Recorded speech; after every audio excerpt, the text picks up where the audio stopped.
Koronavirüs salgını bildiğiniz gibi hayatımızın her noktasını etkiledi ve otomotiv sektörü de bir istisna değil.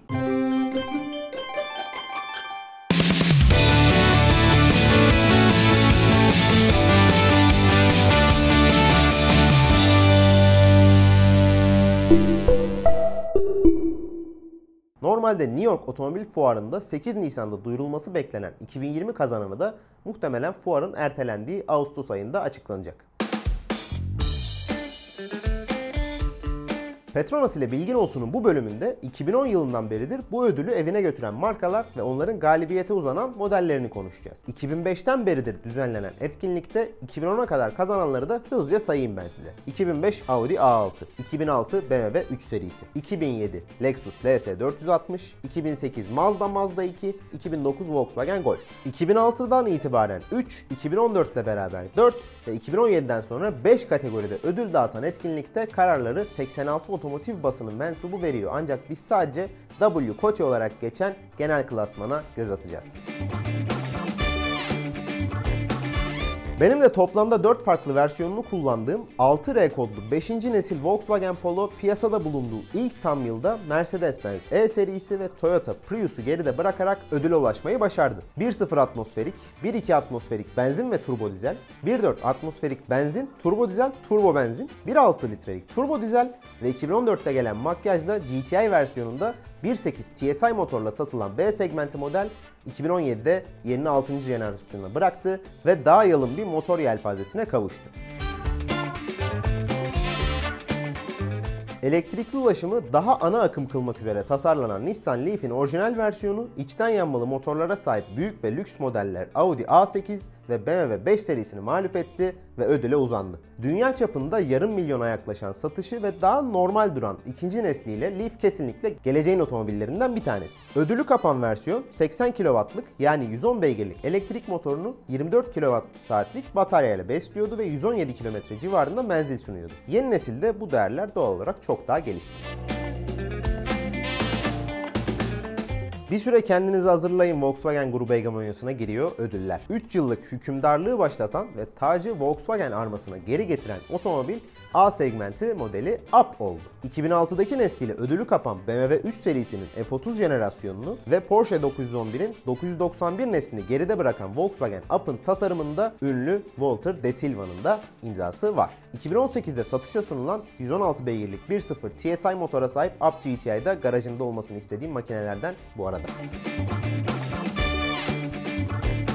Volkswagen'in marka olarak kazandığı son W Koti ödülü MK7 Golf ile gelmişti. MQB platformuna geçiş yapan ilk Golf olan MK7 onlarca motor şanzıman kombinasyonuyla sunuluyordu ve Station Wagon 3 kapı, 5 kapı gibi gövde tipleriyle alınabiliyordu. GTI ve R'ı bir de bir aralar Nürburgring rekorunu elinde tutan GTI TSR'ı da unutmamak lazım tabi. Yeni nesli kullanmak lazım ama şimdilik yorum yapabildiğimiz en güncel Golf olan MK7 2013'te Mercedes-Benz A serisi, Porsche Cayman Boxster ve Toyota GT86 Subaru BRZ gibi güçlü rakipleri geride bırakıp zafere ulaşmıştı.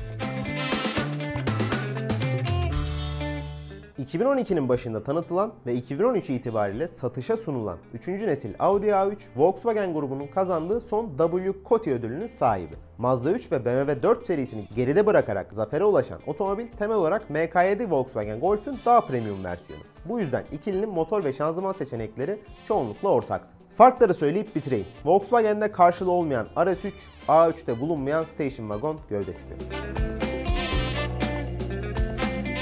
W205 kasa kodlu Mercedes-Benz C serisi bu sene yenilenecek.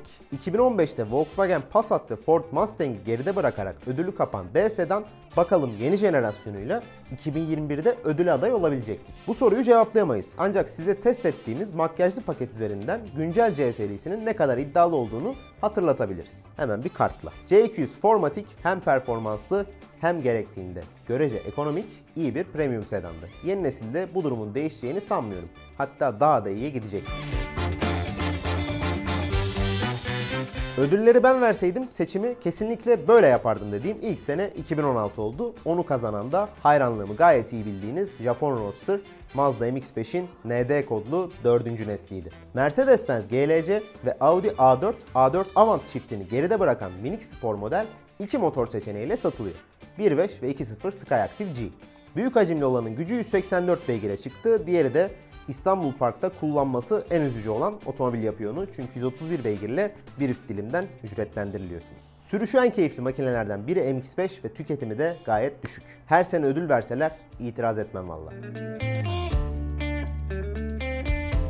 Full SUV'lerden oluşan son üçlüde galibiyete uzanan Jaguar'ın ilk SUV modeli F-Pace olmuştu 2017'de. Volkswagen bir kez daha ödüle yaklaşıp Tiguan'la evine ikincilikle dönerken 3. sırada Audi Q5'in olmuştu. F-Pace'den sonra daha küçük E-Pace eklendi yelpazeye. F-Pace'de 2.0 benzinli ve dizel motorlardan 5.0 süperşarjlı SVR'a kadar bolca seçenek bulunuyordu ve bu arkadaş markanın satışlarını yukarıya çeken otomobildi. SUV yelpazesinin üçüncüsünü 2019'da konuşacağız. Volvo'da XC90 ile başlayan yenilenme operasyonunda S90'ı takip eden model XC60 olmuştu. 2017'de tanıtılan ikinci nesil yine SUV'lerden oluşan ilk üçte zirveyi kapmıştı. Diğer iki sıraysa sırasıyla Range Rover Velar ve Mazda CX-5'in olmuştu. D4, D5, T6 ve T8 gibi bolca dizel, benzinli ve plug-in hibrit opsiyonu bulunan XC60 benim segmentteki favorilerimden birisi. Hele bir de R-Design'isi. Bizim videoyu izlemeyi unutmayın bu arada. Onun da kartını atalım şuraya. Volvo'nun 60 serisinin sedan ve station wagon versiyonu ile Audi'nin ilk elektrikli SUV modeli e-tron'u geride bırakan modelin ipucunu zaten 2017'de vermiştik. Evet, tamamen elektrikli Jaguar I-Pace geçen seneki dünyada yılın otomobili ödülünü kaptı. 400 beygir gücü, lüks ve şık olmanın yanı sıra spor görünümüyle I-Pace bence şu an en iyi EV seçeneklerinden birisi. Sadece 3 dakika kullanıp hayran kalmıştım makineye, o kadar değil. Geldik bir Petronas'la bilgin olsunun daha sonuna. Instagram'da herkes çocukluk fotoğrafını paylaşırken biz de dedik ki biraz geçmişe bakıp hatırlayalım ödülü kimler aldı. Peki bu ödülü alanlar sizce hak ediyorlar mıydı? Yoksa o dönemdeki ikinci ve üçüncüler mi kazanmalıydı ödülü? Ya da başka bir model mi? Cevaplarınızı yorumlara bekliyoruz. Kanala abone olup zili açmayı ve bizi sosyal medya hesaplarımızdan takip etmeyi unutmayın. Bir sonraki videoda görüşürüz. İyi ve güvenli sürüşler.